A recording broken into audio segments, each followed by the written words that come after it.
Estimados alumnos, muy buenos días.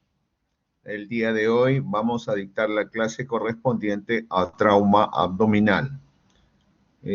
Antes que nada, les pido disculpas por no haber dictado la clase de acuerdo al horario del sílabo, por razones estrictamente laborales.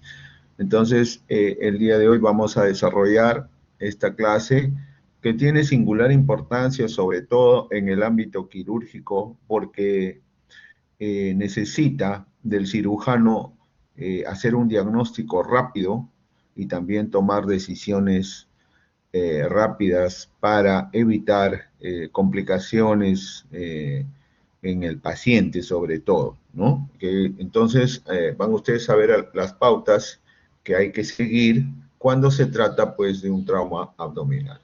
La lista de asistencia la voy a pasar al final. Entonces vamos a compartir la pantalla. Por favor, me avisan si se puede ver la imagen en pantalla.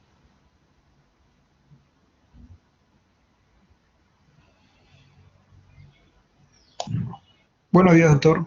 ¿Se ve? Muchas gracias. Muchas gracias. Ok. Bien, entonces, antes que entrar en el tema de lleno, he querido mostrarles esta gráfica que obviamente habla de la gravedad de un trauma, no solamente abdominal, sino de un paciente politraumatizado. O sea, con el trauma abdominal puede haber también algunos otros sistemas dañados, ¿no? Como sobre todo es el sistema nervioso, ¿no? Que muchas veces el paciente por accidentes de tránsito viene pues con traumatismo encefalocraneano o traumatismos torácicos también, ¿no? Fíjense, los pacientes en general traumatizados tienen una alta mortalidad y la mortalidad la podemos clasificar en tres puntos importantes. El primero, llamado inmediata, mortalidad inmediata, que se da justamente en el foco del accidente o en el foco de la agresión. Estos son los pacientes que fallecen en el foco, ¿no? Inmediatamente. El otro grupo de pacientes que tienen mortalidad temprana, llamada así, se da en las horas siguientes. Estos pacientes generalmente sí llegan al hospital, ¿no? O al nosocomio, donde tienen que ser atendidos rápidamente, pero por la gravedad de sus lesiones, pues fallecen, ¿no? Horas después. Y el último pico de mortalidad, que es la mortalidad tardía, es donde tenemos que actuar el personal de salud, sobre todo los médicos cirujanos, para evitar y bajar esta tasa de mortalidad al mínimo, porque fíjense, se da 2 semanas, 3 semanas, 4 semanas, hasta 5 semanas después de haber ingresado el paciente en el hospital o estar hospitalizado. Entonces, este es el punto en el cual tenemos que aplanar esta curva. Algo de epidemiología, para que ustedes sepan que de 10 pacientes traumatizados, uno siempre lleva un traumatismo abdominal. Y como acabamos de ver, los picos de mortalidad clasificados, podemos también ver las causas de la muerte, ¿no? En estos pacientes, sobre todo en los pacientes con trauma abdominal. Cuando hay lesiones de grandes vasos, entonces la mortalidad será inmediata, casi inmediata, ¿no? Entonces, o tal vez temprana, ¿no? Porque cuando se laceran, se lesionan estos grandes vasos, como son la vena cava, la aorta, la vena porta, etcétera, o las arterias mesentéricas, el sangrado es tan abundante, tan profuso, que es incontenible poder ocluir estos vasos para evitar el deceso del paciente. O también, en caso de la mortalidad tardía, tenemos que indicar de que la complicación más frecuente en los pacientes traumatizados de abdomen es la sepsis. El paciente, si es mal manejado, no se salva de una sepsis, una septicemia, que puede llegar inclusive al shock séptico. Es por ese motivo que hay que tomar cartas en el asunto para evitar que el paciente llegue a estos extremos. Desde hace aproximadamente 10 años y un poco más, en nuestra ciudad, básicamente, en Lima, se ha visto un incremento de los accidentes de tránsito hasta la actualidad. No hay día en los cuales las noticias no saquen a relucir pues un accidente de tránsito en determinado lugar de nuestra ciudad. Así como también se han incrementado las agresiones, ¿no? Los asaltos, las agresiones por arma blanca, por arma de fuego, ¿no? Y de otro tipo. Son frecuentes. Y esto hace pues que en realidad los traumas abdominales se hayan incrementado.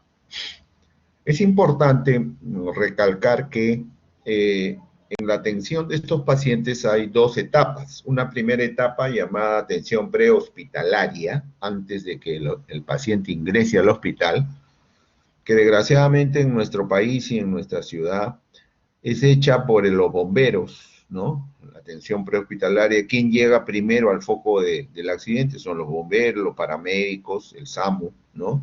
Donde pues no hay pues un personal médico adiestrado o entrenado en la atención inicial de estos pacientes. Entonces, muchas veces esa es la razón por la cual se demora el traslado hacia un nosocomio cercano o en su defecto, pues, en el transcurso, en el camino, pues el paciente fallece, ¿no? Y llegan ya cadáveres a los hospitales.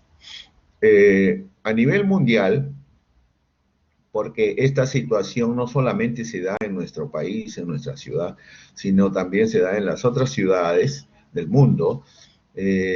Por ese motivo, los cirujanos a nivel mundial tienen un programa avanzado de apoyo vital en trauma, el famoso ATLS, ¿no? Que es el que protocoliza y el que guía la atención de los pacientes traumatizados, sobre todo de los politraumatizados, que tienen múltiples traumatismos. Y para eso el ATLS, ya ustedes lo conocen, brinda una primera atención llamada también atención primaria o inicial, donde se evalúan pues el A, B, C, D y E. A de vía aérea, B de ventilación, C de circulación, D de déficit neurológico y E de exposición. Esto aún se mantiene en la actualidad y es primordial hacer esta evaluación para ver el triaje a dónde va este paciente. Aquí en este cuadrito quiero ver la relación, ¿no?, que hay siempre entre el trauma abdominal y la estabilidad hemodinámica. Esto es importantísimo, porque el paciente que llega al hospital o a la emergencia inestable, entonces ya estamos hablando pues que de un paciente grave, que generalmente se ha producido esta inestabilidad por el trauma que se ha producido. Muchas veces llegan sin pulso, ¿no? Y eso indica que hay una lesión vascular severa. Entonces acá la urgencia ya no se torna de esa manera, sino se trastorna en una emergencia, lo que indica de que el cirujano, el personal de trauma shock tiene que actuar rápidamente. O también llegan inestables hemodinámicamente. ¿Qué significa esto? Cuando hay lesiones vasculares o el paciente está en shock, inicialmente se le maneja, ¿no?, con la reposición hídrica recomendada.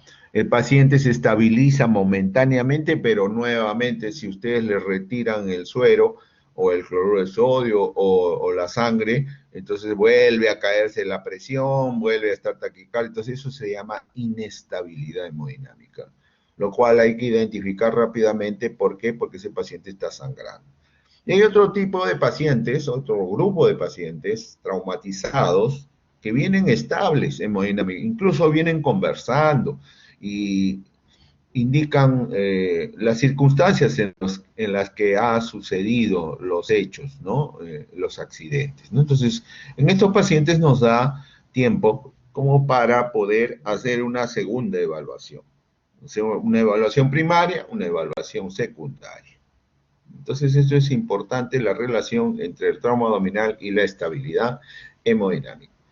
En cuanto a la evaluación primaria, luego de haber hecho el ATLS, la evaluación del ABCD, se identifica al paciente si está en estado de shock o no. Si está en estado de shock, entonces ese paciente tiene que pasar al servicio de trauma shock para estabilizarlo, ¿no? Como les dije, administrar el volumen perdido y poder sondearlo o cateterizarlo y ver en qué situación se encuentra. Y de esa manera, más estable, poder ingresar al quirófano para realizar la laparotomía. Y el otro grupo de pacientes, cuando después de la primera evaluación se encuentra que hay estabilidad hemodinámica, entonces da origen e inicio para una segunda evaluación o evaluación secundaria, en la que hay tiempo pues para solicitar una ecografía, una tomografía o algunos otros procedimientos que nos van a indicar más detalladamente los órganos lesionados. Esta tablita se utiliza bastante cuando tenemos pacientes chocados, en choque hipovolémico, ¿no? Con inestabilidad hemodinámica. ¿Por qué? Porque nos permite graduar, como ven, la pérdida de volumen que ha presentado este paciente, que puede ser grado 1, grado 2, hasta el grado 4, teniendo en cuenta que el grado 3 y grado 4 indican ya urgente ingresar al quirófano, ¿no? Y por supuesto, no solamente nos indican el porcentaje de pérdida de sangre, sino también nos van a indicar la administración que necesita este paciente de bolsas de sangre. También es importante establecer que cuando el paciente ya está en shock, hay que romper esta triada, que es la triada de la muerte, que ustedes recuerdan, ¿no? Cuando el paciente pierde volumen, al perder volumen sanguíneo, sobre todo el paciente entra en hipotermia. Esa hipotermia es un estímulo para alterar la cascada de la coagulación. Se alteran los factores de coagulación. Y si no se pone freno a esta situación, entonces el paciente entra en lo que llamamos CID, coagulación intravascular diseminada. A la vez, paralelamente, el paciente puede presentar un déficit, una falta de metabolismo o aclaramiento del ácido láctico, el cual se almacena en el tejido muscular, el hígado, etcétera, etcétera. Entonces, la gran cantidad de ácido láctico hace posible que el paciente entre en ácido metabólico. Entonces, esta triada hay que romperla. Todo paciente que llega a la emergencia o al servicio de trauma shock en un hospital tiene que ser cateterizado para monitorear sus funciones vitales. Por ejemplo, acá en la imagen podemos apreciar en la parte superior una sonda nasogástrica. Hay que diferenciar lo que es sonda nasogástrica de sonda de Levin. La sonda de Levin es una sonda más larga que llega inclusive hasta el yeyuno, nasoyeyunal le llaman también. En cambio, la nasogástrica solamente llega hasta el estómago.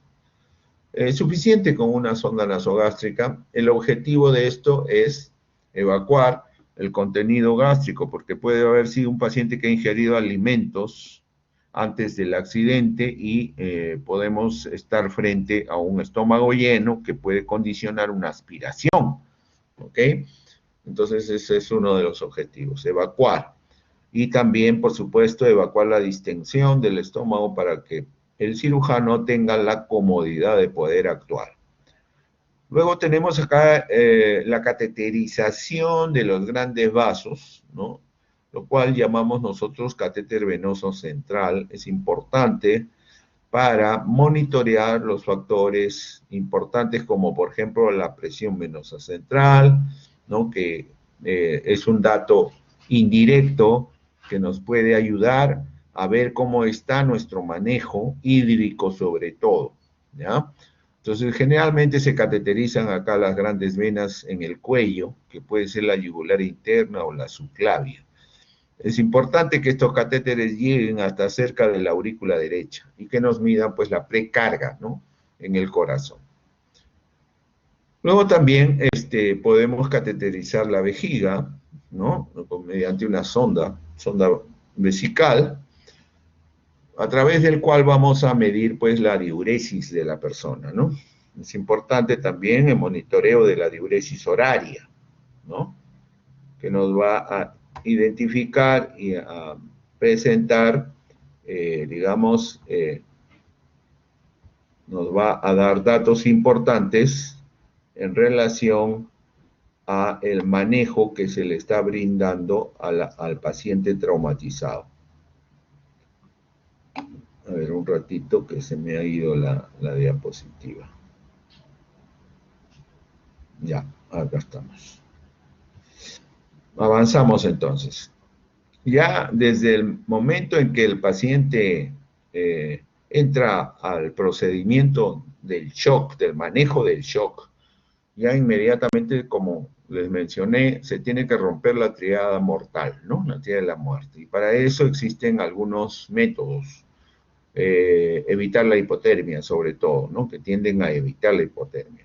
Hay que pasarles soluciones temperadas, ¿no?, hasta estos grados centígrados de temperatura.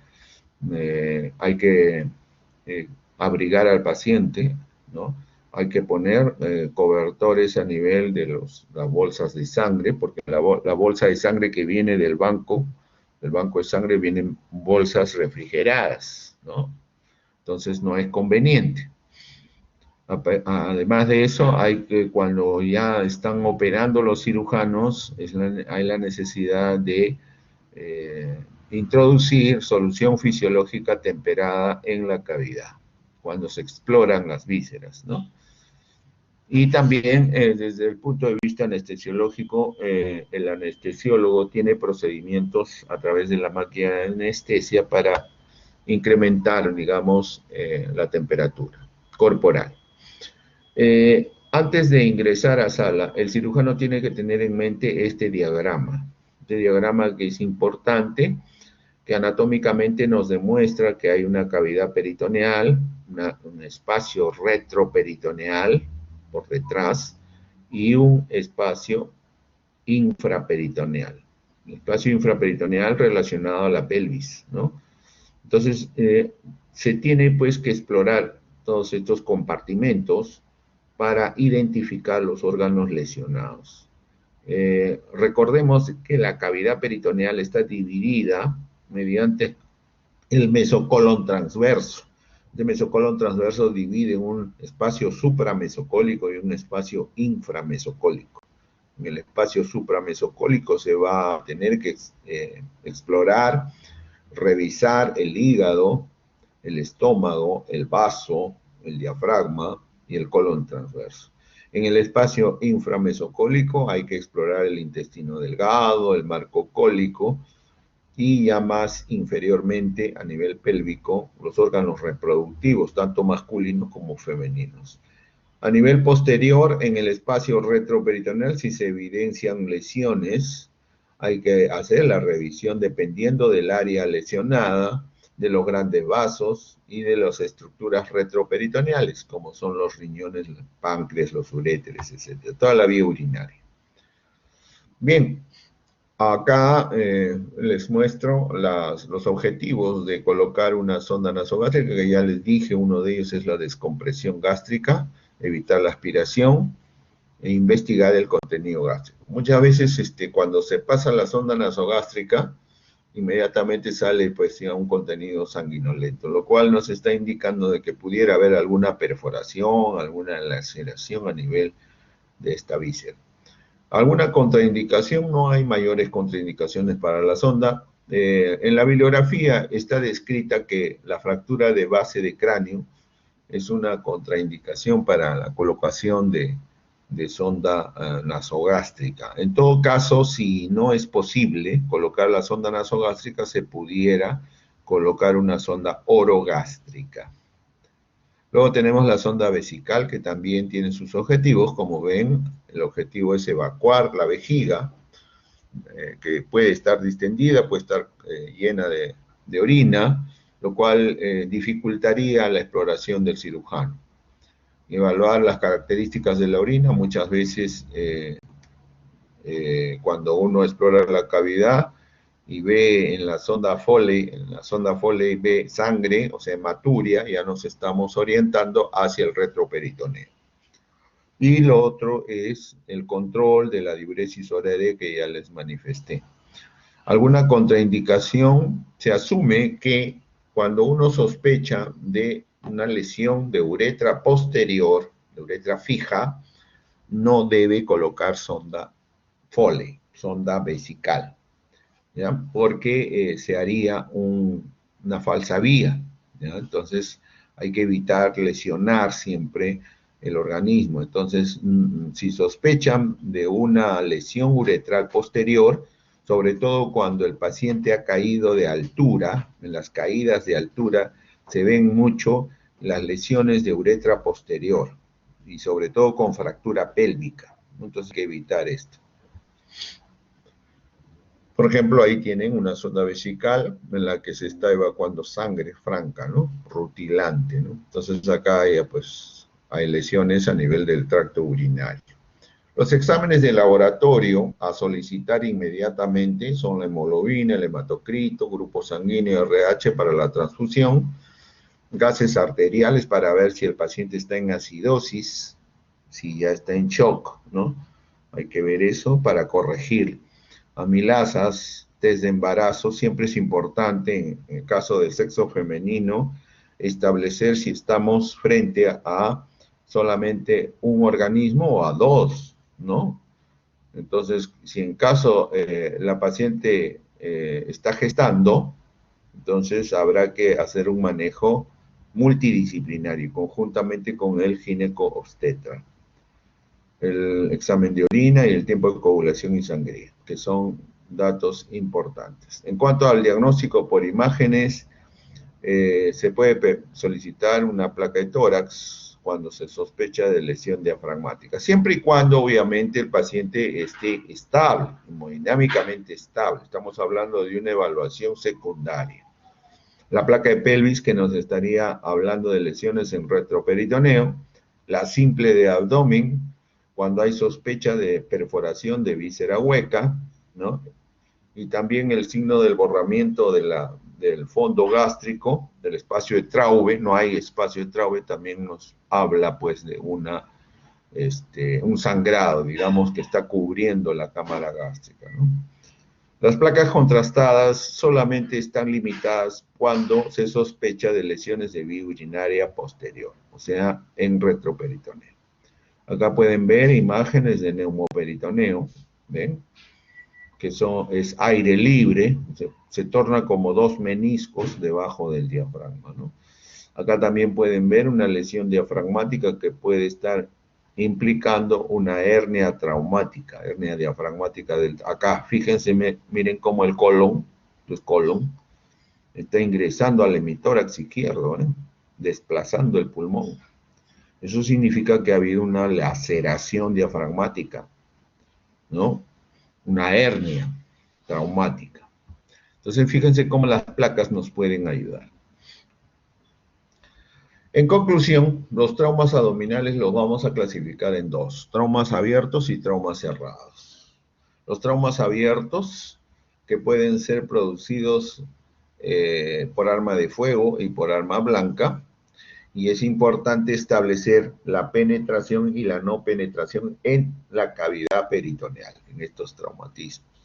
Y los traumas cerrados son también llamados contusión abdominal, que generalmente son producidas por golpes contundentes en el abdomen.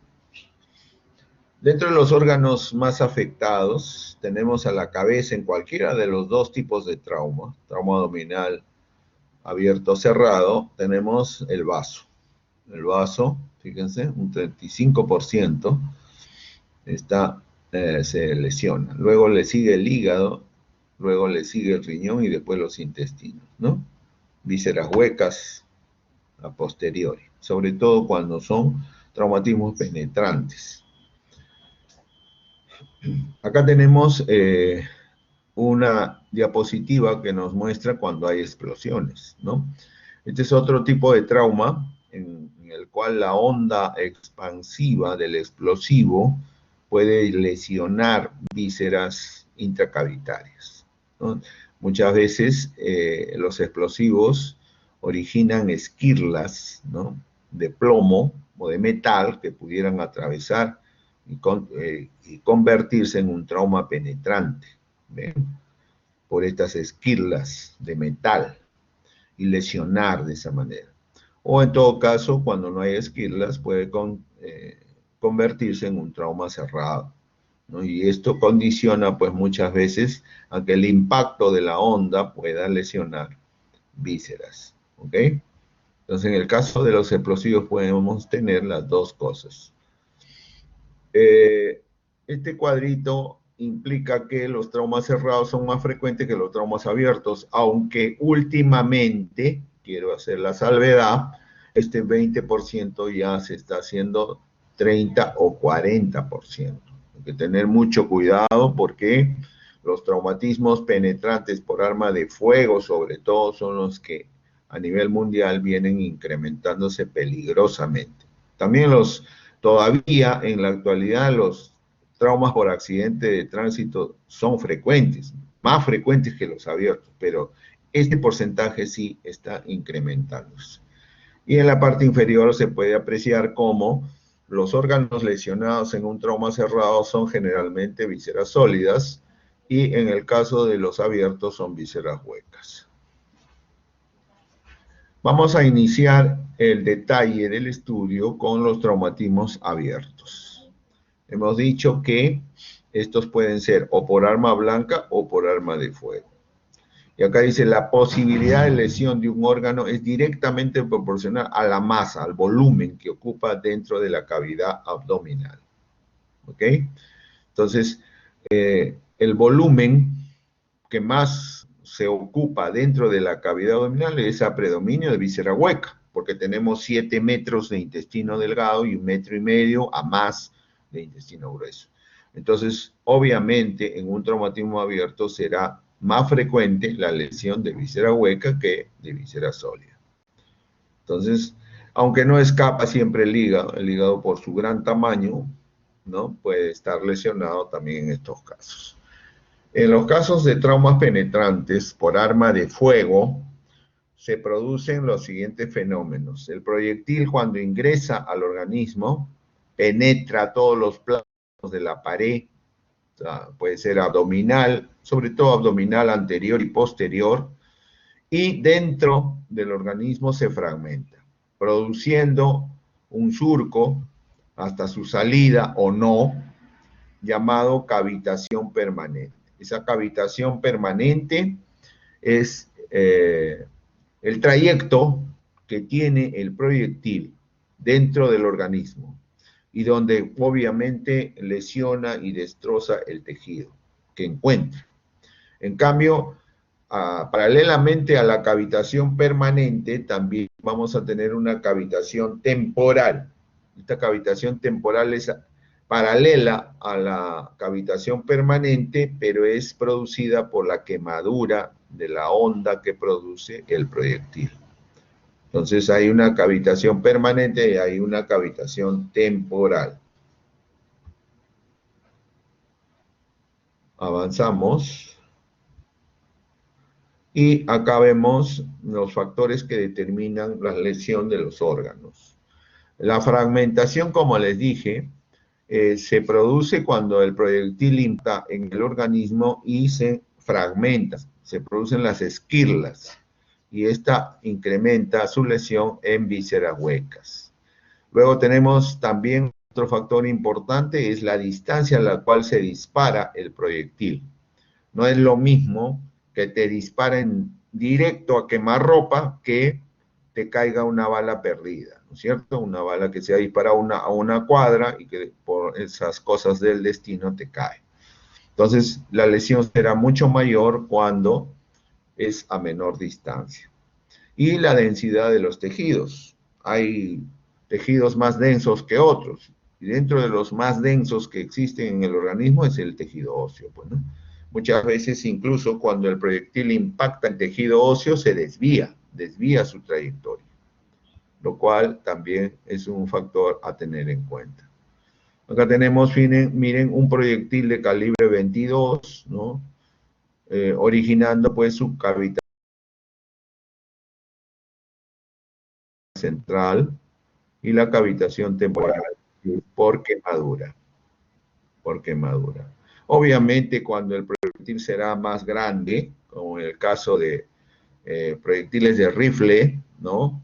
O de estas armas del ejército, la famosa FAL, ¿no? Entonces ahí sí será mayor. La lesión y la destrucción de tejidos será mucho mayor, tanto en la cavitación permanente como en la cavitación temporal. Es importante también establecer dónde ha ingresado el proyectil. Para eso se identifica el orificio de entrada, que se caracteriza básicamente porque es un orificio pequeño, redondeado, ¿no? De bordes limpios y sobre todo con este halo que lo rodea, que se llama tatuaje. El tatuaje es indicativo de orificio de entrada. En cambio, en la salida, no, en la salida no hay tatuaje y los bordes son anfractuosos, son evertidos. O sea, los bordes salen hacia el exterior. ¿Ven? Entonces, esa es la diferenciación. Aquí tenemos los órganos nuevamente mayormente lesionados en el trauma cerrado, tanto el vaso como el hígado son los primeros, y en el trauma penetrante, fíjense, el intestino delgado y el colon también. No olviden que cuando existen pacientes de sexo femenino gestantes, hay que establecer la lesión que puede haber producido en el producto, en el feto, ¿no? Y para eso es importante el manejo multidisciplinario conjuntamente con el colega especialista ginecobstetra. Luego tenemos acá, fíjense, casi todos los traumas por arma de fuego llegan a la laparotomía, en un 90% diría yo, pero hay un 10%, ¿no? En los cuales probablemente el proyectil no ha penetrado la cavidad peritoneal, entonces hay la necesidad de establecer, digamos, una segunda evaluación y ver claramente para evitar la laparotomía. Si en el caso de que en la segunda evaluación o evaluación secundaria se evidencian lesiones francas de vísceras intracavitarias, entonces se procede a la exploración, o sea, a la laparotomía. De lo contrario, no. Acá tienen algunas lesiones producidas por arma de fuego, miren cómo es posible que el proyectil pueda lesionar así, de esta manera, sobre todo las vísceras huecas, tanto en adultos como en niños. También tenemos acá las características que podemos encontrar en el examen físico de un paciente con trauma abdominal. En la historia clínica, pues el interno o el residente tiene que colocar el detalle que se ve tanto en la inspección, en la palpación, en la percusión, en la ocultación y también realizar el tacto rectal o el tacto vaginal en el caso de las damas. En la inspección, normalmente podemos ver los orificios, ¿no? Que acabamos de mencionar, orificio de entrada, orificio de salida, para establecer ya el trayecto que ha tenido el proyectil. En la palpación podemos encontrar dolor, ¿no? Y defensa muscular, o sea, resistencia, signo de Bloomberg, ¿no? Muchas veces. ¿Por qué? Por la contractura muscular, ¿no? Y la irritación del peritoneo, generalmente por sangre. Luego en la percusión, aparte de la reacción peritoneal, podemos tener timpanismo. Normalmente la reacción de las vísceras cuando hay una noxa, o sea, un proyectil que los lesiona, se dilatan. Y la dilatación puede conducir a un ilio. Por lo tanto, hay timpanismo. No, hay silencio abdominal, por supuesto, por el ilio que acabo de mencionarles, Y en el tacto rectal, si es que se realiza, debe realizarse y debe consignarse en la historia clínica, se puede encontrar pues lesiones en intestino bajo, o sea, en la zona colorectal, ¿no? Lo cual ya nos está hablando de alguna lesión pélvica. También igual en el tacto vaginal, cuando hay compromiso de vísceras pelvianas, ¿no? Órganos reproductivos o tal vez urinarios. Algunos síndromes a tomar en cuenta cuando tenemos un paciente traumatizado que nos pueden orientar, el de Joubert, que es la pérdida de la matidez hepática en la percusión, en el lado derecho, hay timpanismo, hay aire libre en la cavidad, ¿ya? Entonces, cuando hay signo de Joubert, sea perforación de víscera hueca. El signo de Kerr, cuando hay matidez en el área gástrica, en el espacio de Traube sobre todo, ¿no? Normalmente el espacio de Traube, recuerden, es un espacio de aire libre, sobre todo el fondo gástrico. Eso es normal, pero cuando no hay timpanismo a este nivel, hay matidez, por el contrario, estamos pensando que pudiera haber sangre que cubre prácticamente la cavidad y al estómago. Esto puede orientar hacia la lesión esplénica, lesión de vaso. El signo de Balance también, cuando hay dolor en el nivel cuadrante superior izquierdo, con compromiso del diafragma. Acá hay irritación diafragmática por sangre y lesión de vaso. Son algunos de los signos a buscar. Acá para los traumatismos abiertos por arma blanca ahora, ¿no? El arma blanca muchas veces no perfora, no penetra la cavidad, y eso hay que establecer primero. Obviamente, si el paciente viene hemodinámicamente inestable, con trauma por arma blanca, ya estamos asumiendo pues que ha habido lesión, ¿no? Entonces ahí sí se impone la laparotomía exploratoria. Pero cuando viene estable, hemodinámicamente estable, y vemos que hay una lesión por arma blanca, entonces hay la necesidad de ver si ha penetrado el arma blanca a la cavidad. Es importante esto. En los mejores centros, fíjense, para establecer la penetrabilidad o no del arma blanca, hay que optar por muchas estrategias. La primera es la laparoscopía, ¿no? Si hay duda de que hay penetración, entonces se hace la laparoscopía y se ve, ¿no? Si hay lesiones. Si no hay lesiones, ahí queda, se cierra y listo. Pero si hay lesiones, se procede a la reparación laparoscópica. Ahora, si las lesiones son muy grandes, ¿no? Cosa que es infrecuente, ¿no? Porque hay duda, entonces, si ya es una lesión grande, difusa, entonces hay que proceder a la laparotomía. Cuando no ha penetrado, estamos seguros, entonces, conducta de observación, expectante. Entonces, el trauma por arma blanca generalmente se establece por la penetración. La penetración del arma blanca define el tratamiento. Generalmente es una laparotomía exploratoria. Ahí tienen ustedes, cuando ya es muy evidente de esta manera, ya pues la evisceración, ya ni hablar, tenemos que proceder a la laparotomía exploratoria, al quirófano. Algunas alternativas diagnósticas para llegar al detalle, fíjense en la exploración física, la exploración local de la herida para ver si ha habido penetración o no, sobre todo en los traumatismos por arma blanca. El lavado peritoneal diagnóstico, que es un procedimiento que lo hacen los cirujanos, ¿no? Y que puede ayudar a dar luces, ¿no? Sobre todo cuando hay lesiones vasculares, ¿no? El ECOFAS es otra de los procedimientos que ayuda bastante a identificar lesiones, porque la ECOFAS solamente te va a decir si hay líquido libre en cavidad. ¿Y qué puede ser eso? Sangre, ¿no? Ya la tomografía, en una segunda evaluación o evaluación secundaria, nos habla de detalles, lesiones pequeñas, ¿no? Que pueden pasar desapercibidas y que debemos explorar. La laparoscopía en los mejores centros, ¿no? Identifica lesiones. Y finalmente, la exploración digital en el caso de la penetrabilidad.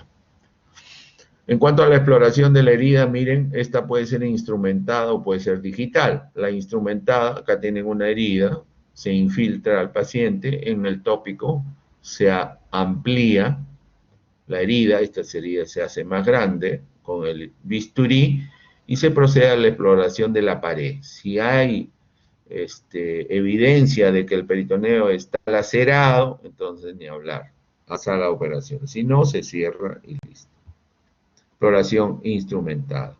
La otra exploración es la exploración digital, ya cuando no hay medios en los cuales uno está trabajando para poder explorar instrumentadamente, entonces se procede a esto ya, que es la última alternativa, ¿no? Ver con el dedo si en realidad ingresa el dedo a la cavidad o no. Acá tienen imágenes de heridas punzocortantes, ¿no? Punzopenetrantes en cavidad abdominal. En este cuadrito les muestro la sensibilidad y la especificidad de cada una de los procedimientos diagnósticos a tomar en estos pacientes. Fíjense cómo, en cuanto a sensibilidad, ¿ven? El lavado peritoneal diagnóstico va a llegar al 100% y la laparoscopía también. ¿Qué significa esto? Que nos va a decir si hay líquido libre en cavidad. Pero no nos dice qué lesión, dónde está ubicada la lesión, cuánto de dimensión tiene, qué compromiso puede haber con órganos aledaños. En cambio, la especificidad habla de los detalles de la lesión, ¿no? El 100% con la exploración física, fíjense, ¿ya? Y el 98% con la TAC, ¿ya? El 90% con la laparoscopía también. Entonces, hay que establecer tanto la sensibilidad como la especificidad. En este algoritmo, para terminar con el traumatismo abierto, tanto por arma blanca como por arma de fuego. Generalmente, los traumatismos por arma de fuego van a la laparotomía. En cambio, en el traumatismo por arma blanca hay que establecer si el paciente, vuelvo a repetir, está inestable y tiene un orificio de ingreso de un arma blanca, va a la laparotomía. Pero si hay estabilidad hemodinámica, hay que establecer la penetrabilidad o no. En cirugía tenemos este índice de trauma abdominal penetrante, ¿ya? Cuando solamente para trauma abdominal penetrante, no cerrado. El índice PATI, que es como ven, dice acá la definición, es un índice anatómico que busca establecer una escala estándar para clasificar la gravedad de las lesiones de órganos abdominales, ¿ya? Sirve como medio para definir algunas conductas intraoperatorias. La conducta intraoperatoria es importante del cirujano porque tiene que tomar decisiones, ¿no es cierto? Y también como pronóstico del desarrollo de complicaciones futuras. De acuerdo a este índice podemos establecer que este paciente se va a contaminar, va a hacer sepsis, etcétera, etcétera. Para calcular el índice se multiplica el grado de lesión de cada órgano encontrado en el intraoperatorio. Por ejemplo, hay clasificaciones para lesiones hepáticas, lesiones esplénicas, lesiones renales, etcétera, etcétera. Por un puntaje ya preestablecido se suman los resultados y se ve si el índice es mayor de 25 o igual al 46%, entonces se esperan complicaciones intraabdominales. Si el índice es menor de 25 o menor de 7%, entonces las complicaciones son mínimas. No hay complicaciones posoperatorias. Acá está el índice de trauma abdominal penetrante, ¿ya? Fíjense para heridas punzocortantes, ¿no? Penetrantes, y para heridas por arma de fuego. ¿Ven? Cuando el índice arroja menos de 25, hay 5% de complicaciones, o sea, muy poco. más de 25 hasta 50% de complicaciones. En el caso de las heridas por arma de fuego, el índice menos de 25 sí, mayor cantidad de complicaciones, y cuando es más de 25, el 46%, cerca del 50%. Son semejantes ambos. Entonces, es el índice que se utiliza sobre todo para establecer la conducta que va a tener el cirujano en el intraoperatorio y también para el pronóstico, como ven ustedes acá, con el riesgo de desarrollar un cuadro infeccioso generalizado, como es la sepsis. Si se ha empleado control de daños, que ya ustedes conocen, o sea, se ha hecho lo estrictamente necesario porque el paciente está crítico, con valores menores de 60 se ha observado una mortalidad de 100%, a su madre, bien alto, bien alto. Con valores de PATI entre 30 y 59, la mortalidad baja a 60%. Con valores menos de 30 del índice de trauma abdominal penetrante, no hay mortalidad. Entonces, es importante establecer esto. Y como ven acá, la sensibilidad del índice y la especificidad son altos, sobre todo la especificidad para predecir desarrollo de complicaciones.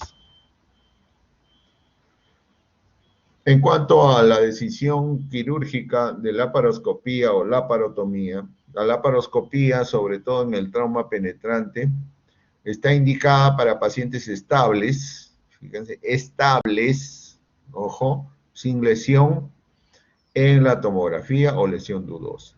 También está indicada en la imposibilidad de determinar perforación de peritoneo. O sea, cuando no se está claro, no, hay mucha duda de que el peritoneo ha sido perforado, está indicada la laparoscopía. Cuando el paciente está estable con lesión tóraco-abdominal izquierda, lesión tóraco-abdominal izquierda, y TAC normal, también se indica laparoscopía. O sea, hay duda, pues, ¿no? La laparoscopía reduce grandemente las laparotomías en blanco. Muchas veces no se piensa apresuradamente, uno se toma decisiones muy apresuradas y se abre la cavidad, se hace una laberinto y no encuentra nada. Entonces es preferible primero, si es que existe en los mejores centros, vuelvo a repetir, la laparoscopía. Reducen también los costos y la estancia hospitalaria. Muy bien. Hasta aquí entonces trauma abdominal abierto. Trauma cerrado ahora, que son los más frecuentes. Estos traumas generalmente son producidos por accidentes de tránsito. Y entre ellos tenemos, como ven, que cuando hay choques, colisiones severas, violentas, etcétera, el mecanismo de aceleración y desaceleración son los que producen las lesiones de los órganos, sobre todo vísceras sólidas. Entonces, las vísceras sólidas son las más vulnerables por este mecanismo, ¿no? El hígado, el vaso, el riñón, y luego las vísceras huecas. En el trauma cerrado puede haber tres tipos de impacto. El impacto directo, ¿no? Que cuando, por ejemplo, el piloto del vehículo se comprime contra el timón o con el mismo cinturón de seguridad, trauma directo, o por cizallamiento, también un trauma indirecto, una forma de lesión por aplastamiento que puede ocurrir cuando el dispositivo de sujeción es mal utilizado, o sea, está mal colocado el cinturón de seguridad, no lo cruza sino es transversal, no, eso no debe hacerse, cizallamiento. Y lesiones por desaceleración, ¿no es cierto? También la desaceleración, o sea, el frenar bruscamente hace posible que la persona se vaya adelante. Puede haber también lesiones aquí. Tres tipos de lesiones. Estas lesiones generalmente se ubican en el tronco, todo lo que es tórax, abdomen y también en el cuello. Generalmente están producidas por los dispositivos de seguridad. Por ejemplo, acá el cinturón de seguridad por compresión y por hiperflexión puede lesionar el mesenterio, intestino delgado, puede haber trombosis arterial o venosa, ¿no? O fractura de columna, etc. Y cuando hay arnés en el hombro, o sea, se coloca un cinturón de seguridad a nivel del hombro, de la cintura escapular básicamente, entonces puede haber fracturas, luxación de columna, desgarro de arterias a nivel cervical, fractura costal inclusive, contusión pulmonar. Por el airbag también se pueden producir lesiones, ¿no? Lesiones que pueden ser por contacto, por desaceleración, por flexión, por hiperextensión. Acá la cara es la que, ¿no? Es el blanco más importante y los ojos, las úlceras corneales, abrasión de cuello, tórax, ¿no? O rupturas cardíacas cuando es muy violento en la colisión. Entonces, como ven, la colisión frontal es la que tiene mayor lesividad, mayor porcentaje de mortalidad porque se lesiona cabeza, cara, cuello, tórax y abdomen. Aquí puede haber muchas lesiones, en comparación con la colisión lateral, ¿no? En la que generalmente podemos encontrar lesiones a nivel torácico y abdominal. O la colisión posterior, ¿no? Cuando hay desaceleración, pues el famoso signo de latigazo que puede lesionar estructuras cervicales en el cuello. Volcamientos, ¿no? Menos frecuentemente, pero acá tienen el cuadro que delata que la mortalidad es muchísimo más frecuente por impacto frontal que por otro tipo de impactos. El algoritmo para el manejo dado fundamentalmente por la estabilidad hemodinámica. Si el paciente está inestable y sabemos que tiene antecedentes de accidente de tránsito, entonces hay que estabilizarlo. Si el paciente llega en shock, ¿no? Hay que pasar al procedimiento de shock y luego ver si hay signos abdominales, o sea, signos de irritación abdominal. Si esto es positivo, la parotomía. Si es negativo, nos da lugar a la posibilidad de una evaluación secundaria solicitando análisis de laboratorio o de radiodiagnóstico. El paciente cuando está estable y ha sufrido un accidente, entonces nos da de frente a una evaluación secundaria. Hay que esperar esos resultados para ver la conducta a seguir.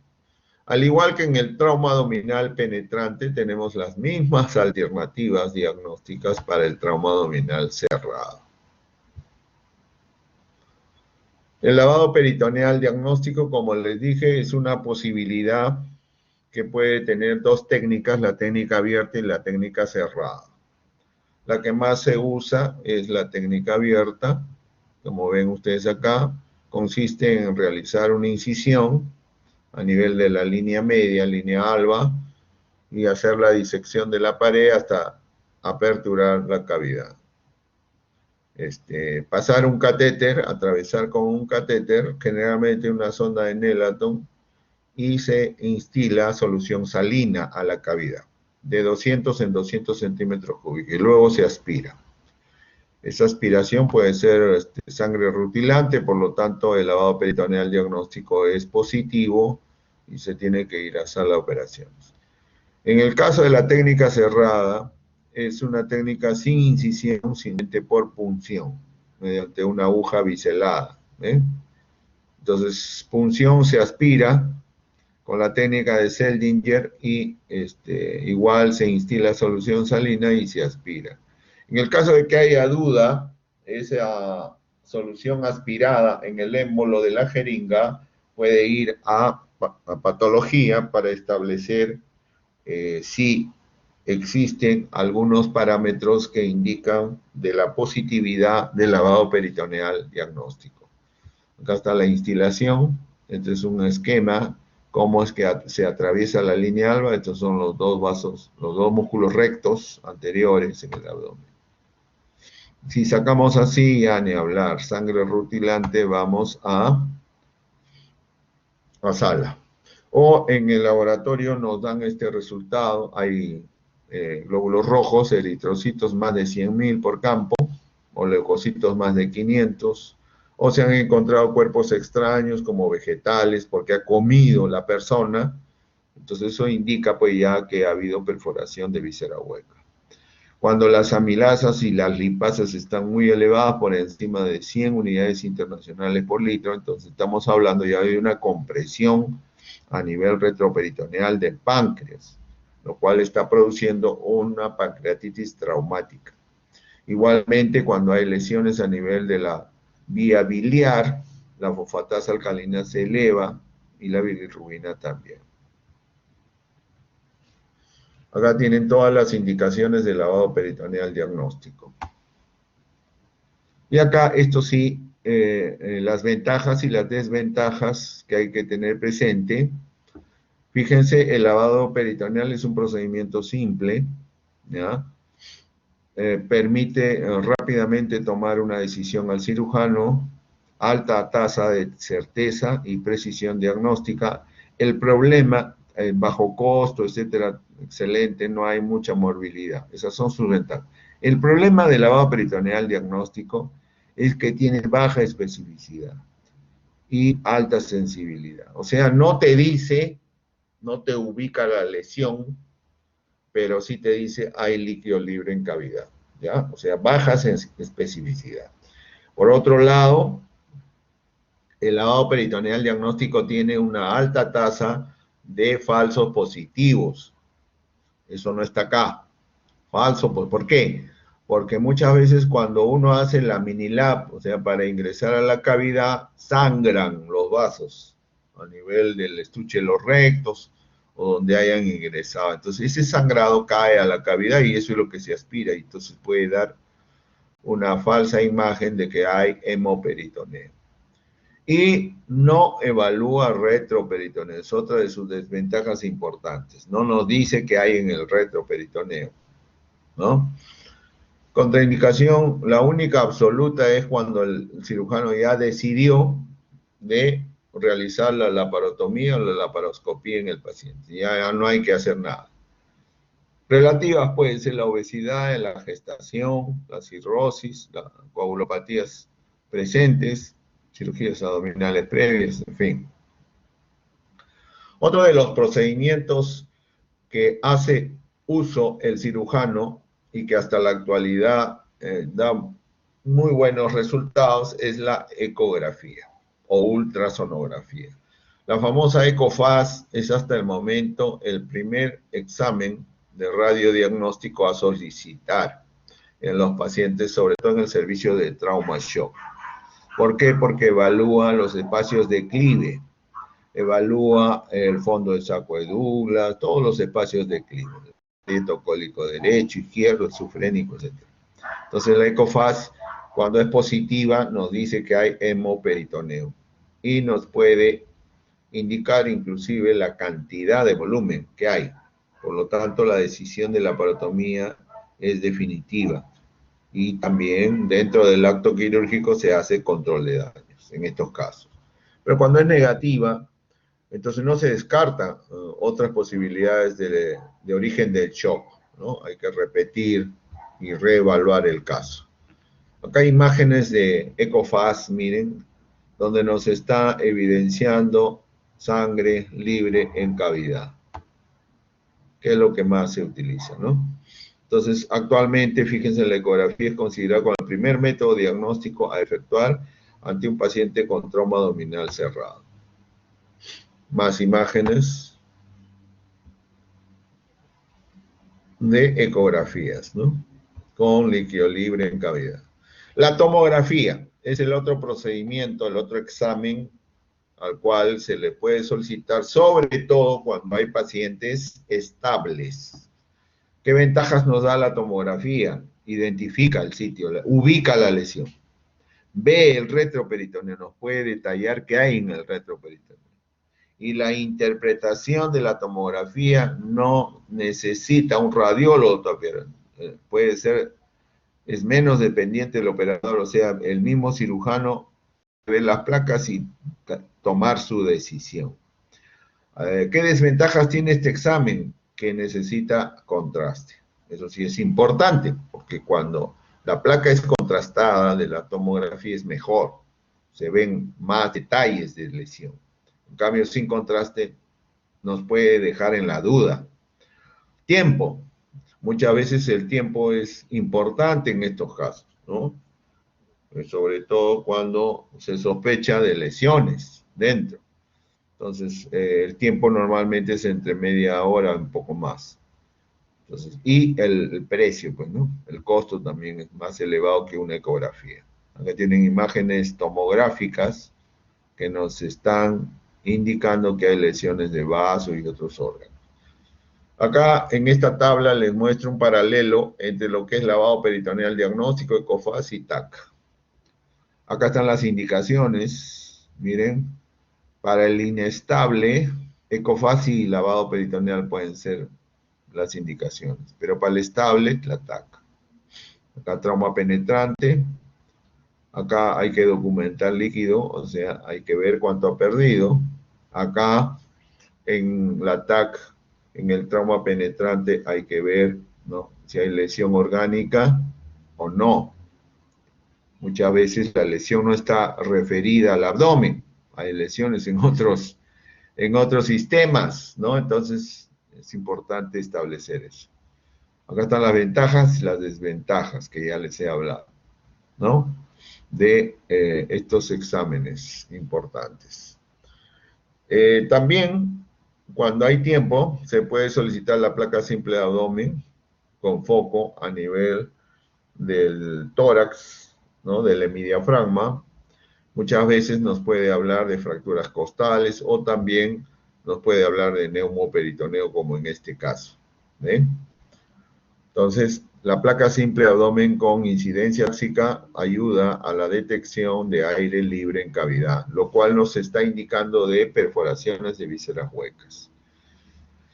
Exámenes complementarios, sobre todo contrastados, en el retroperitoneo se utilizan cuando hay sospecha de lesiones renales, ureterales, vesicales, ¿no? Entonces, esto nos puede dar luces sobre la posibilidad diagnóstica en estos órganos. Antiguamente se hacían las punciones abdominales, lo que se llama la paracentesis, pero es un procedimiento ciego, no se realiza hasta la actualidad. ¿Ven? Consistía en punzar el abdomen con una aguja gruesa, pero como es un procedimiento ciego, no se utiliza porque puede haber lesión de víscera hueca. La uretrocistografía, la arteriografía también se utilizaba, sobre todo cuando hay lesiones de grandes vasos o vasos de mediano calibre. Pero, como es un procedimiento invasivo, en el que se utiliza también sustancia de contraste, no es conveniente usarlo. Y demora, sobre todo. La endoscopía alta o baja también son procedimientos que pueden realizarse, pero en pacientes sumamente estables, ¿no? Y la laparoscopía también, en los mejores centros. La laparoscopía, ahí ven, es diagnóstica y también terapéutica, no se olviden de eso.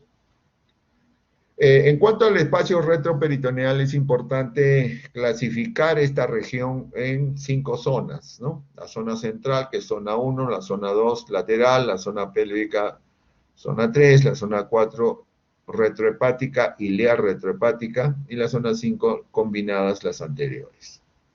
Es importante porque esto permite tomar la decisión. Miren, zona 1 se exploran todas las lesiones de retroperitoneo que se encuentran en zona 1, hay que explorar.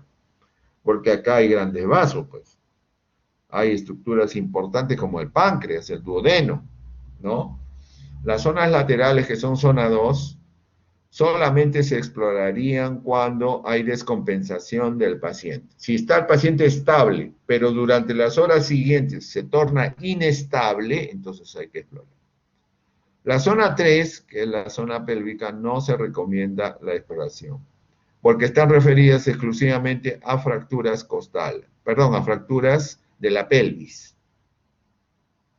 Entonces acá, estabilizando la pelvis, sobre todo con ayuda del traumatólogo, podemos cohibir el sangrado. La zona iliar retrohepática, que está acá, a la altura del pedículo hepático, sí, es conveniente explorar porque puede haber alguna lesión de los componentes del pedículo hepático. ¿Ok? Y zonas combinadas dependiendo. Entonces, los hematomas retroperitoneales son explorados dependiendo de dos factores, dependiendo del tipo de trauma, o sea, si ha sido un trauma posterior o lateral, que son los que más lesionan el retroperitoneo, y la zona lesionada. Depende de la zona lesionada. Entonces acá está todo lo que les acabo de mencionar sobre la decisión quirúrgica en cada una de las zonas del retroperitoneo. Ven, acá hay hematomas retroperitoneales grandes y que pueden ir incrementando su tamaño en las horas siguientes. Hay que evaluar bien la pelvis cuando se trata de la zona 3, ¿no? Estabilizar la pelvis y de esa manera poder estabilizar hemodinámicamente al paciente. Esto lo hace generalmente el traumatólogo, cuando sobre todo hay esto, ¿no? Asimetrías en la pelvis por fracturas, ¿no? ¿Cuándo operar? Dice. Cuando el paciente está inestable, ni hablar, y la ECOFAST nos da positividad o el lavado peritoneal diagnóstico, nos da positividad, va a la cirugía, ¿no? Hay una clasificación, la clasificación GIS de inestabilidad hemodinámica. Miren, desde el grado 0 al grado 5. En el grado 5 ya el paciente está hipotenso sin respuesta a la hidroterapia, o sea, la instalación de cloruro de sodio cristaloide, ¿no? Entonces acá, progresivamente, si el paciente ha estado estable y va al grado 1 y después al grado 2 y así, ni hablar, no hay que esperar otra cosa más que establecer la cirugía. Estas todas son las indicaciones de la laparotomía ya definidas, ¿no? Trauma cerrado con lavado peritoneal positivo o ecografía positiva, trauma cerrado inestable con hipotensión persistente o con signos de peritonitis, ¿no? Signos de reacción peritoneal, trauma penetrante con hipotensión, todos son indicaciones de la laparotomía. Una de las estructuras anatómicas también lesionadas y que se diagnostican poco es la laceración del diafragma. El desgarro diafragmático, sobre todo del lado izquierdo, es más frecuente. ¿Por qué? Porque en el lado derecho está el hígado. Es difícil que se lacere a este nivel. En cambio, en el lado izquierdo está el vaso, que es mucho más pequeño, un órgano más pequeño. Por lo tanto, una contusión a ese nivel es más probable que lesione el diafragma. Muchas veces puede ser asintomático, ¿no? Entonces hay que sospecharlo. En la radiografía inicial se puede evidenciar elevación del hemidiafragma de ese lado, que han visto ya en imágenes anteriores cómo las vísceras huecas pueden pasar al hemitórax de ese lado. Hay un diafragma borroso, no se evidencia, y hemotórax, gas que puede oscurecer el diafragma, o sea, parte de los intestinos que han pasado al tórax. Sonda nasogástrica posicionada en tórax también puede hablar eso, ¿no? O lesiones en duodeno, que son lesiones escondidas, ¿no? Estas lesiones muchas veces pasan desapercibidas, porque como ustedes saben, el duodeno es una estructura retroperitoneal en su segunda, tercera, cuarta porción. Entonces, un golpe directo, contusión, digamos, en el abdomen, sobre todo a nivel del epigastrio, producido por el cinturón de seguridad o el timón o el manubrio de la bicicleta, puede estar presentando una lesión duodenal. Traumatismo penetrante más frecuente, ¿no? Más frecuentes en el traumatismo penetrante, sobre todo por arma blanca o por arma de fuego. Y en el traumatismo cerrado generalmente se da la lesión duodenal por aplastamiento, cizallamiento. Una ruptura cerrada, ¿no? O mejor dicho, se estalla el duodeno. Entonces, ¿cuáles son los signos? Sonda nasogástrica con aspiración sanguinolenta, placa simple de abdomen o TAC con aire en el retroperitoneo. Aire en el retroperitoneo, esto es importante. Placas seriadas de TAC a doble contraste o radiografías. Nos van a llevar al diagnóstico. Lesiones del páncreas son mínimas, fíjense, apenas un 4%, generalmente también son por golpe directo a nivel del epigastrio. por la compresión sobre la columna. Esto generalmente se da cuando hay una lesión directa, o sea, una patada o un golpe muy contundente a nivel del epigastrio, puede producir lesión pancreática. El dosaje de amilasas y lipasas es importante solicitarlo para ver cómo se está produciendo y evolucionando la pancreatitis traumática. La TAC con contraste helicoidal multicorte, sobre todo, es la que nos va a dar luces sobre la lesión pancreática en un 80%, fíjense. Hay un porcentaje de falsos negativos, un 40%, pero hay que seriar, pues, ¿no? La TAC se hace varias veces y se llega al diagnóstico. Una CEPRE también puede ayudar, o la exploración quirúrgica. Las porciones del páncreas que más se lesionan son la cabeza, y están cerca del duodeno, marco duodenal. Luego le sigue el cuerpo, la cola y otros, los conductos. También puede haber traumas de vía biliar, que también son poco frecuentes, ¿no? Generalmente acá lo que más se lesionan son la vesícula y la vía biliar principal. Por lo general son traumas abiertos, claro. En la mayoría por trauma abierto o trauma de arma de fuego, sobre todo. Cuando ocurre en la vesícula, su manejo es la colecistectomía. Si la vesícula está perforada, hay que sacar la vesícula. Y cuando ya el cirujano ya decide entrar a la sala de operaciones, las prioridades son, primero, lo primordial, controlar la hemorragia. Segundo, controlar la contaminación. Tercero, retirar el tejido desvitalizado. Cuarto, reparación del tejido dañado. Quinto, reparación de lesiones retroperitoneales. Y sexto, evitar el síndrome compartamental. Entonces acá están las lesiones que pueden pasar desapercibidas, miren. Lesiones duodenales, pancreáticas, que tienen alta mortalidad, hay que tener cuidado. Y lesiones que pueden estar asociadas a las lesiones duodeno-pancreáticas, ¿no? Del hígado, ¿no? Otras vísceras.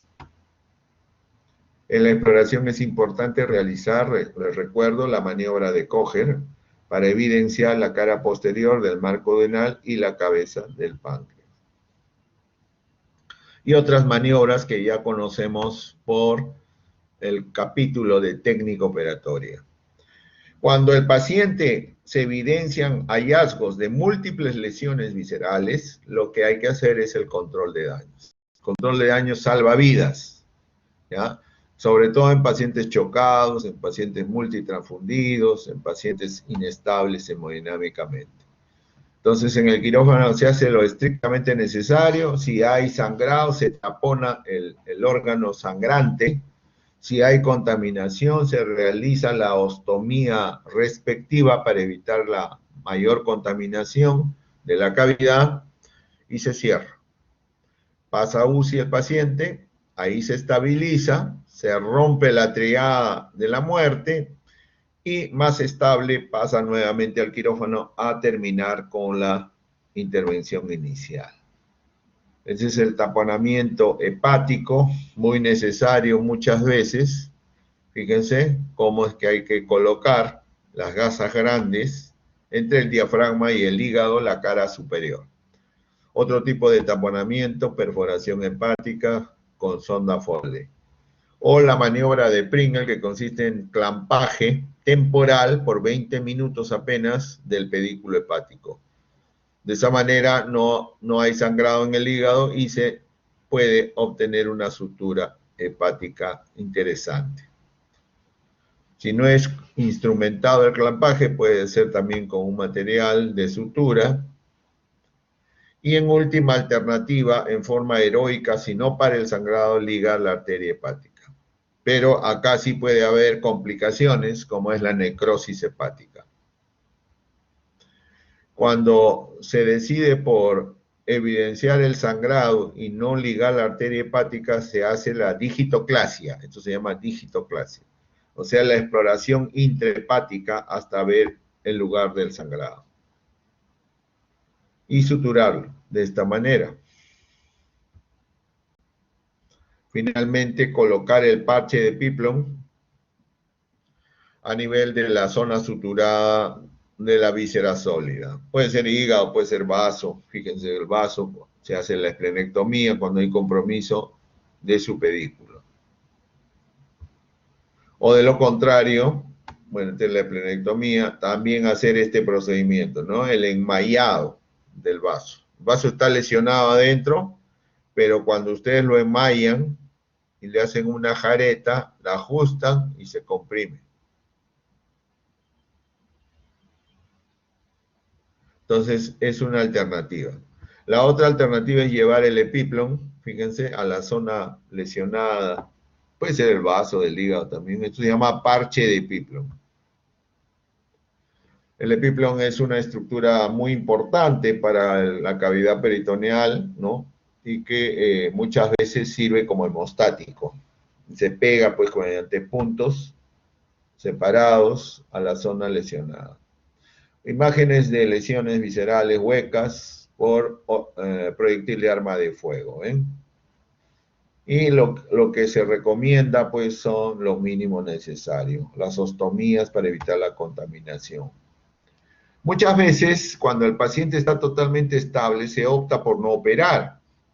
Pero la decisión no quirúrgica, no operatoria, tiene que tener ciertas características y ciertos requisitos. Primero, tiene que ser un tratamiento seguro con baja mortalidad. Para eso tiene que haber un protocolo estricto de cumplimiento en el nosocomio, en la institución de salud.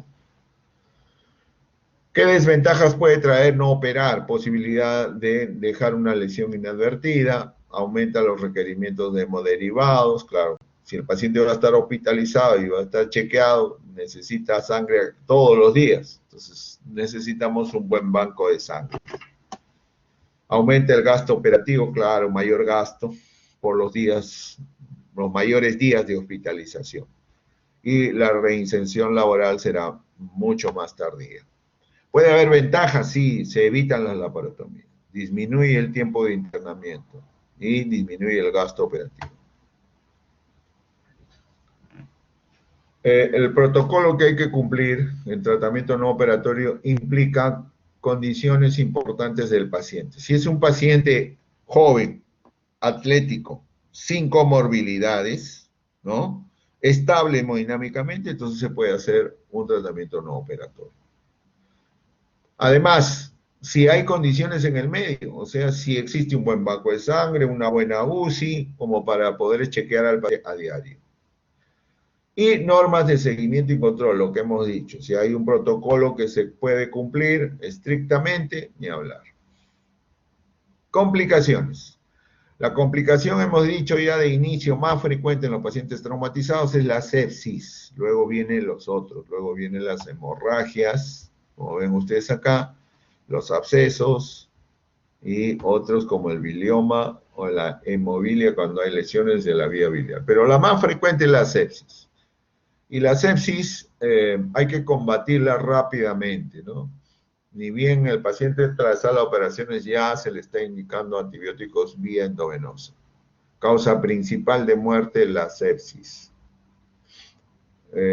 Normalmente los pacientes que sobreviven a las 48 horas y que han tenido múltiples lesiones orgánicas pueden llegar a la sepsis. Esta sepsis muchas veces puede adquirirse también intranosocomialmente, o sea, por gérmenes intrahospitalarios. Por eso que este cirujano uruguayo, Correa, ha clasificado, ¿no?, a la sepsis, a las infecciones en general, en 3 grupos de pacientes. Grupo de pacientes en que las infecciones han sido provocadas directamente por el trauma. Muchas veces las lesiones son de tal magnitud que el automóvil o piezas del automóvil han impactado en el abdomen, ¿no? Entonces, directo por el trauma. 2, segundo grupo, infecciones tempranas, aquellas que se desarrollan antes del 5º día y que son propias de la flora del paciente. Por ejemplo, si han tenido perforaciones de vísceras huecas, sobre todo colon, entonces es la flora del mismo paciente que puede originar la sepsis antes del 5º día. O intrahospitalarias, ya después del quinto día, ¿no?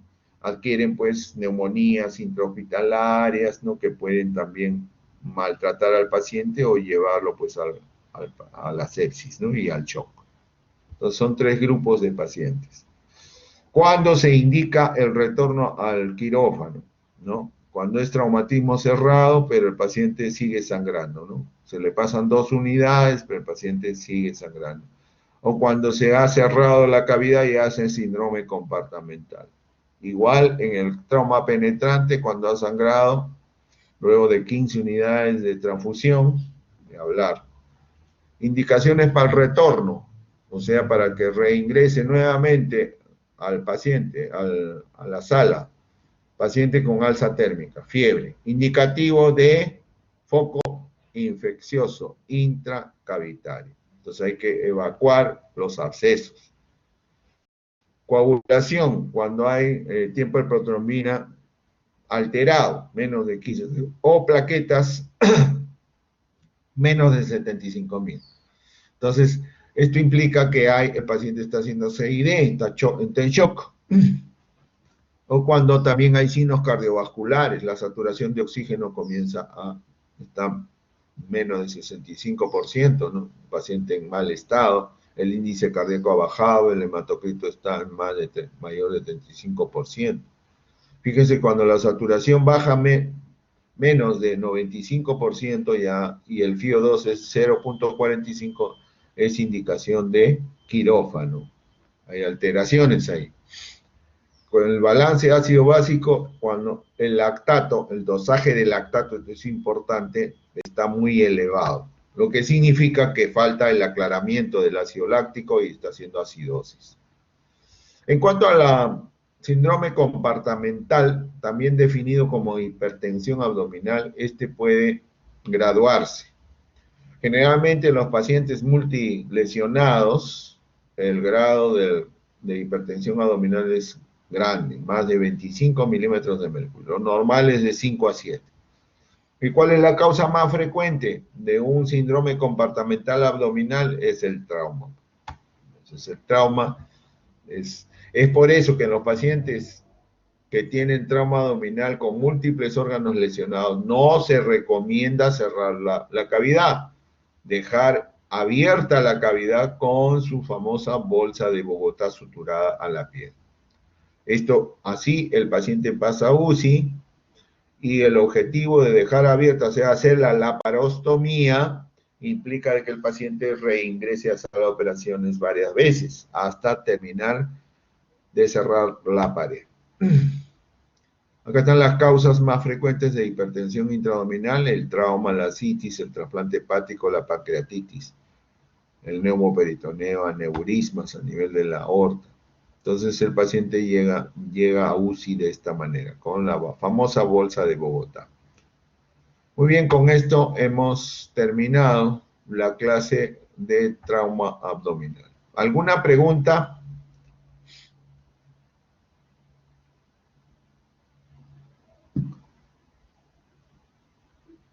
¿Alguna duda? ¿Todo está claro?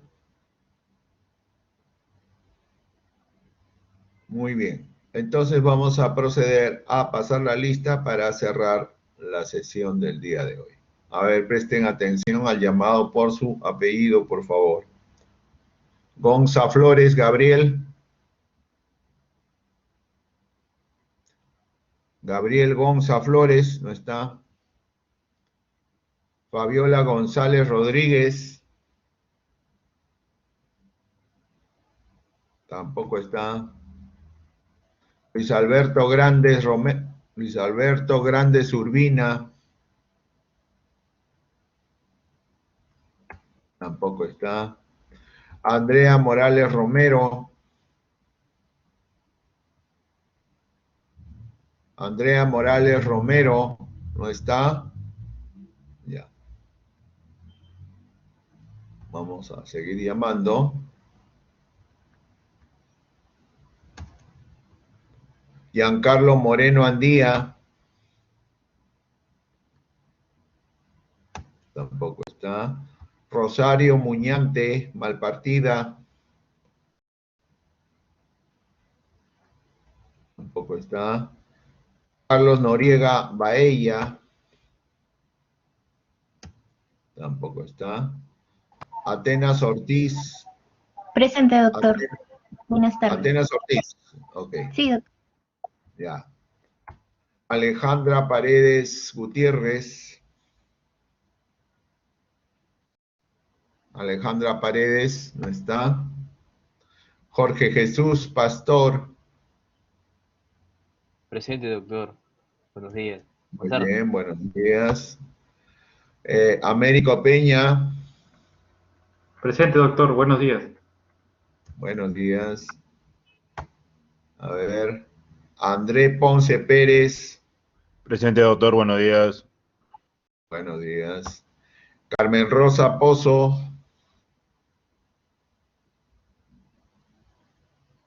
Carmen Rosa Pozo Morales, no está. Miriam Quinto Murga.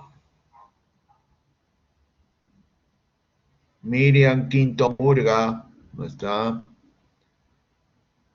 Emily Quiñones Rodríguez. Tampoco está. Rodolfo Ramírez Guimaray. No está Rodolfo Ramírez. Vanessa Ramos Ley. Vanessa Ramos Ley. No está. Gilbert Ramos Navarro. Presente, doctor. Buenos días, muy bien. Alba Riveros Vilca. Buenos días, doctor, presente. Buenos días. Yuliño Rodas. Yuliño Rodas García. No está. Samir Rodríguez Cano. No está. Claudia Rodríguez Peña. Buenas tardes, doctor, presente. ¿Qué tal? ¿Cómo estás? Freddy Rodríguez Peña. Freddy Rodríguez no está tampoco. Mateo Rodríguez Basalo. Mateo Rodríguez Basalo no está. Abigail Romero Quispe. Abigail Romero no está. Mireia Romero Villamizar. Doctor, buenos días, presente. ¿Qué tal? Buenos días, ¿qué tal? Fiorella Rosales Lira. Buenas tardes, doctor, presente. Buenas, ¿qué tal? ¿Cómo están? Alicia Saguanay Siu. Buenas tardes, doctor, presente. Buenas tardes. Jonathan Salazar Condeso. Buenas tardes, doctor, presente. ¿Cómo están? ¿Qué tal? Buenas tardes. Cris Salcedo Medina. Cris Salcedo Medina. ¿No está? Ok. Wilbur Saldaña Univerti. Buenas tardes, doctor, presente. Buenas tardes. Ani Salgado Herrera. Buenas tardes, doctor, Ani. presente. ¿Cómo estás? ¿Qué tal? Mariluz Sánchez Cairo. Mariluz Sánchez Cairo. ¿No está? Jaime Sandoval Juárez. Jaime Sandoval Juárez. ¿No está? Rosa Maciel Sierra Rojas. Rosa Maciel Sierra Rojas. ¿No está? Stephanie Silva Robles. Presente, doctor. Buenas tardes, ¿cómo están? Pamela Solís Cárdenas. Buenas tardes, doctor, presente. Buenas tardes.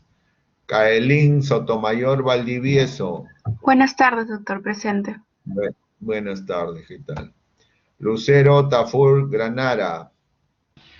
Buenas tardes, doctor, presente. Buenas tardes. Jordan Toribio Mío.